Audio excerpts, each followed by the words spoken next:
In the romantic comedy Marry Me, a freshly broken-hearted pop star played by Jennifer Lopez decides to marry a single dad she sees in the crowd at one of her concerts. Owen Wilson plays her unsuspecting new husband. I'm Stephen Thompson, and today we are talking about Marry Me on Pop Culture Happy Hour from NPR. Joining us is Christina Tucker, co-host of the podcast Wait, Is This a Date? Now, we had some technical difficulties, so Christina is joining us by phone today. Hello, Christina. Hey, Stephen. Also joining us is NPR music contributor Rihanna Cruz. Hey, Rihanna. Hey, Stephen. How you doing? I'm doing great. I'm really excited about this conversation. And finally, also with us is NPR music editorial assistant Letitia Harris. Hey, Letitia. Hi, Stephen. Welcome to the J-Lo Renaissance. I am all about it. Okay, so Marry Me stars Jennifer Lopez as a massive pop star named Kat Valdez. She's set to marry another pop star named Bastion, who's played by the singer-songwriter Maluma. The ceremony is supposed to take place on stage at a joint concert being streamed around the world as part of an elaborate publicity stunt to promote their new single. That new single just happens to be called Marry Me.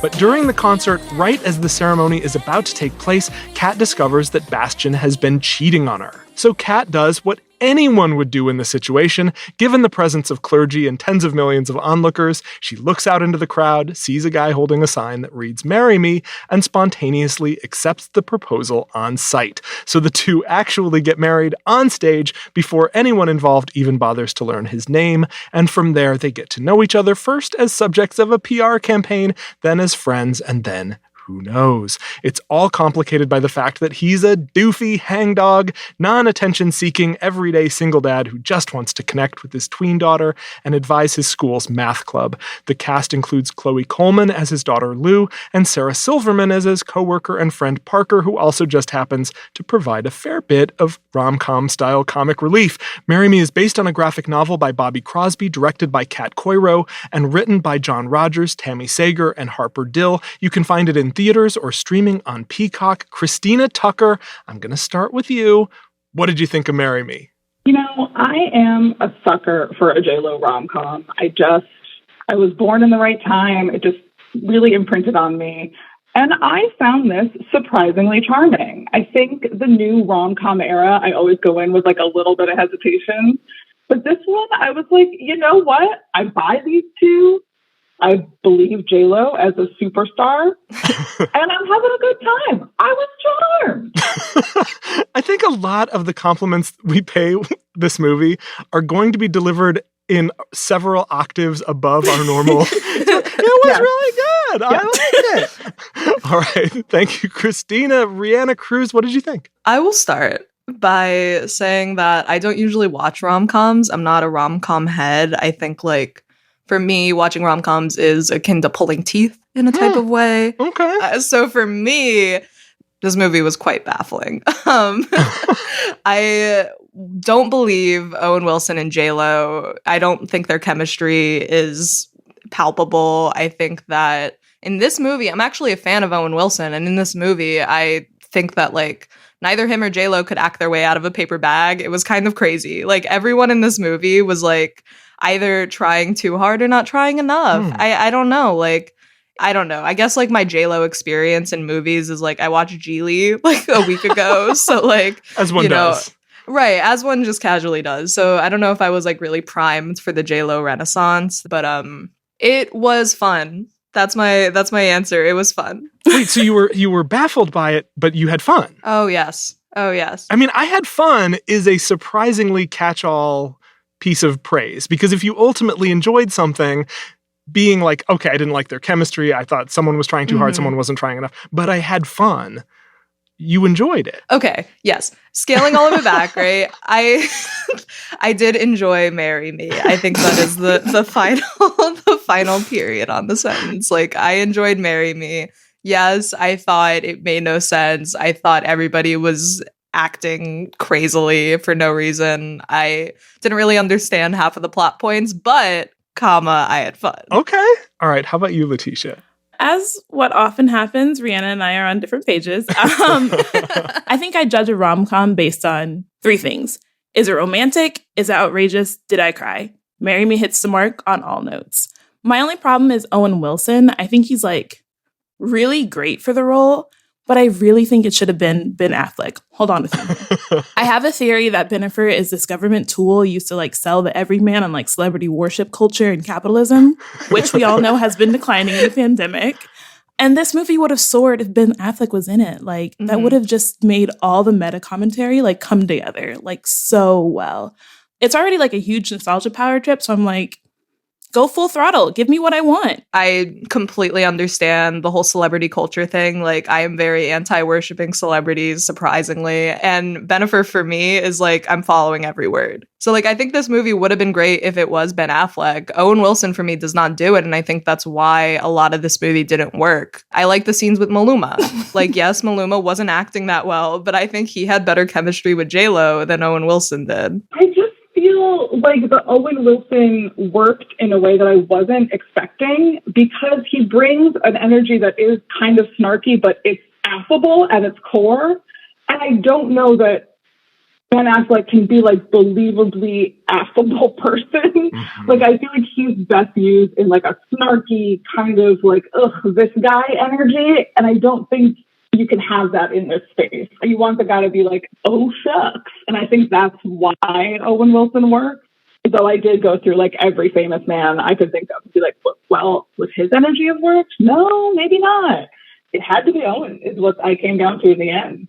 You know what? I agree with that too. Yeah, I'm completely on Team Christina on this. First of all, the notion of like what we really need is J-Lo and Ben Affleck together on screen. That the public craves it. We've already said the word Gigli. Second of all, I think the affability of these characters is so important. This is not a movie that is throwing a lot of real high-stakes tension at you.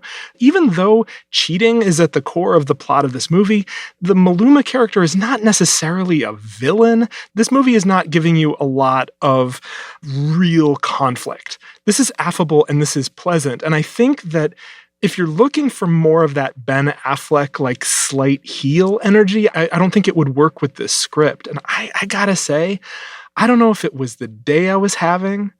I watched this movie at the end of a very long day, and I cannot tell you how much it brightened that day. Yes, I Steven! found this movie so charming. Yes. The degree to which it's not trying very hard was like a feature and not a bug. Yeah. I thought the songs were exactly what they're supposed to be. I loved looking at the credits, and each song has like 9 songwriters. It's exactly that kind of songwriting. The songs are, I think, completely appropriate to the kind of pop stars that we're watching here. Very often movies with a lot of music in them get tripped up on that. I found these songs very credible for what they were trying to be, and that I found that they were incorporated in this movie very effectively. I don't want to necessarily like damn this movie by comparing it to Notting Hill, which is really considered one of the great rom-coms of the last 40 years or whatever. But I think it's in shouting distance, and I think it even benefits from the comparison in that neither of these characters, unlike Anna Scott in Notting Hill, neither of these characters is a jerk. And so I rooted for them. I chuckled along. Was it the best movie I've ever seen? Of course it wasn't. But I thought it was doing exactly what it was trying to do. I think it's a just right date movie for this Valentine's Day weekend, if you choose to observe. I just really came away from it delighted, and I'm just going with it. I have to disagree about the songs though, Steven. Yeah. The songs for me were the biggest detractor, I think, of my opinion on the movie, because like I personally think it's really hard to do pop stars in movies, and I don't think this movie does it well, personally, because like my favorite movies are like A Star Is Born and like Vox Lux and like Pop Star, all of which... Pop Star is fantastic. Exactly. And I think Pop Star is like the perfect example because like Connor for real isn't necessarily like, he's not an amalgamation of a bunch of different people. Like, yes, he's Justin Bieber. That's the primary influence, but like he exists as something different. J-Lo in this movie to me felt like so many other pop stars smushed together. And I think like that's why her character didn't really work, because it's like, oh, she's doing Ariana here. She's doing Janet. Mm-hmm. Oh, okay. Like me and Letitia were texting and Letitia was like, this is her Beyonce bag. And I was like, so true. And I think that's what sort of took it away from me. Like I was listening to these songs thinking, I would never hear this on the radio. Why is there such a big fanfare over a song where the chorus is like, you are the love of my life? I'm like, that is the worst song I have ever heard. I mean, not to hurt Jennifer Lopez's feelings, who I'm certain is listening to this, but all of those songs very much felt to me like J-Lo songs. Right. Famously, not a great pop star, not a great singer, love her to death. I think she's a perfect person. But like, all of these were very believable J-Lo songs to me. And in that way, I think that's why I believe them as songs at all for this character, because it just felt like she was being a J-Lo for 2022. Yeah. So I was like, yeah, that seems like what she would do. That's so interesting to me because I agree with Rihanna. I don't think I saw J-Lo the pop star at all in this movie. Like I saw Ariana Grande, I saw Kim Kardashian, I saw Janet, I saw Madonna for a second. It was scary. Yeah. That was scary. But for me, the amalgamation of different pop stars actually really, really worked, unlike Rihanna. Like, I feel like this movie, in addition to being a really sweet and charming love story that we've established, it's also a pretty decent take on like what's required to feel emotions and vulnerability under surveillance in the social media age. So I feel like J-Lo, like, shedding all these different skins and putting on these different skins of pop stars to become this like huge superstar that's like so untouchable. And then meeting Owen Wilson, who's just like, I don't care about any of that stuff. Like, do you want to like walk my dog with me? Hear all his weird quirks? Like, that's really, really sweet to me. And that aspect just is such an interesting update to the rom-com formula. Like, what happens when we like compartmentalize ourselves for the digital experience? Like, what gets lost in terms of feelings? And I think that works for me really well. Yeah, I completely agree with you. I also want to push back on the notion that J-Lo is some sort of lesser pop star. Like, J-Lo is a massive pop star. I didn't necessarily think of these songs as amalgamations of other pop stars. I really, yes, obviously you see echoes of other pop stars, but honestly, like, J-Lo as a pop artist has always kind of synthesized from other artists. And so to me, I'm watching J-Lo as J-Lo, right? She is a J-Lo style pop star. In my notes, I wrote the word credible like 3 times about these songs. Well, the thing is for me is that like, I don't think J-Lo would be pulling the sort of fame that Kat Valdez has in this movie. Like, she's not at the sort of like level of Beyonce where she could pull 20 million people to watch her wedding on stage, you know? I disagree. I disagree completely. Strongly disagree. If Ben Affleck and J-Lo got married tomorrow, I am one of those 20 million people. All right, well, we're going to have to agree to disagree on that. Do you guys have opinions on how this stacks up? I know, Rihanna, you said you're not a rom-com person or a J-Lo rom-com person, but Letitia and Christina, how did you feel it stacked up to other J-Lo rom-coms? I think it slots in pretty well with the rest of her career. I mean, I think my favorite of the J-Lo rom-coms is probably still The Wedding Planner. I do think that is still the one that really just hits perfectly. You know, Your Maids in Manhattan's less successful, chemistry issues there for sure. I was thrilled to see her back on screen, just being like charming and engaging, and I'm thrilled that she's doing more rom-coms this very year. Like, right. What a bounty of riches. Me too.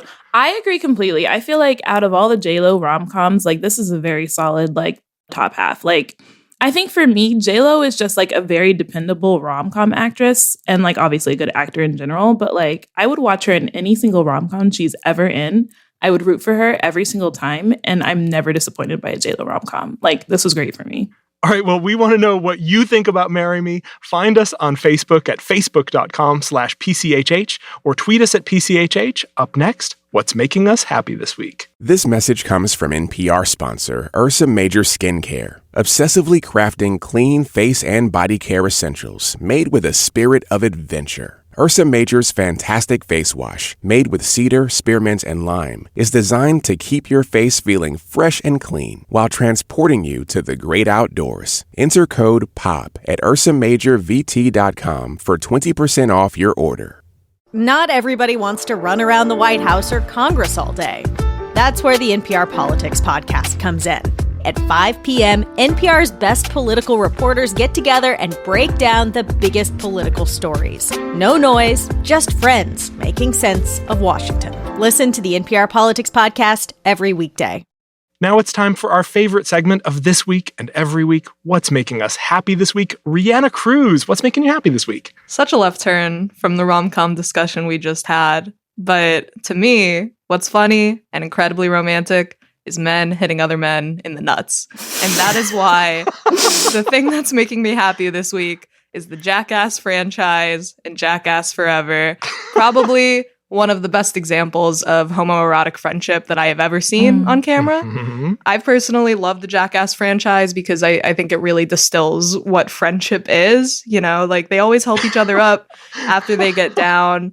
I personally love watching these movies with my friends because it's sort of like a camaraderie, like, oh, let's watch Johnny Knoxville get hit by a car. Like, it's so fun.